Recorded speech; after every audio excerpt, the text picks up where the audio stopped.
Oke. Itu menurut kakak dari AG. Ya. Tadi kan kita nanya menurut kuasa hukum. Ya. Nah kalau dari keluarga melihat seperti itu gimana? Gimana melihat tanggapan kronologi yang diceritakan? Reaksinya Jo ini ayahnya David ya, wah gila sih. Gila sih, dia tidak melihat di kejadian gitu ya. Terus justru menunjukkan bahwa ini mereka lagi mengarang apa gitu kan, ingin membuat narasi apa lagi. Apakah kurang merasa bersalah?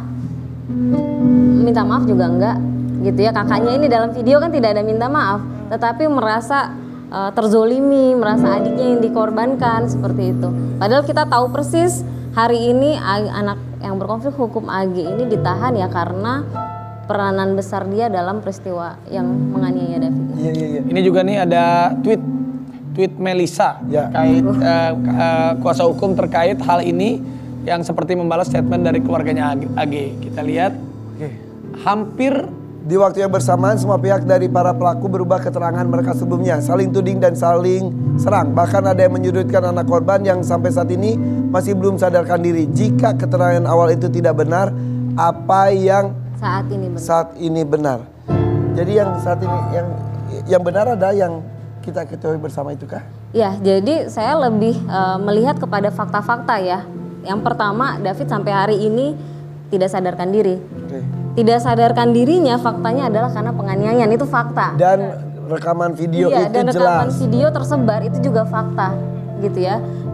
Kemudian bahwa mereka ini semua pelaku ada di sana, bahkan ikut merekam, gitu ya. Dan endingnya juga selfie itu benar.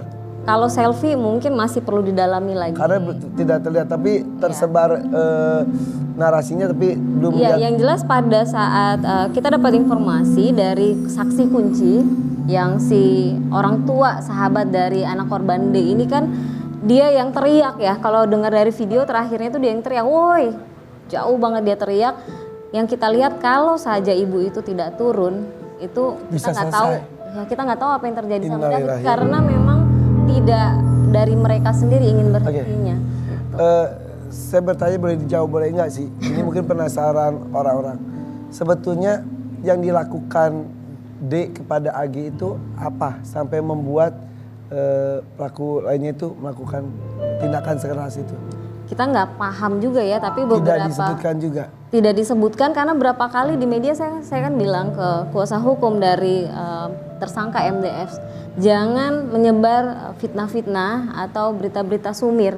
Karena ada yang bilang karena David melakukan perbuatan tidak baik, karena melakukan pelecehan dan lain sebagainya. Ini anak sudah koma tapi masih difitnah seperti itu. Saya bilang laporkan aja kalau memang ada. Ya, gitu. ya. Laporkan aja. Karena kan pemicu awalnya itu katanya. Ya, tapi itu. ini buat edukasi kita sama-sama ya, bahwa pasal penganiayaan itu nggak butuh motif juga sebenarnya. Gitu. Ketika ada orang yang sudah menjadi korban, ada pelakunya, maka sudah selesai, deliknya udah bisa diminta pertanggungjawaban. Oke.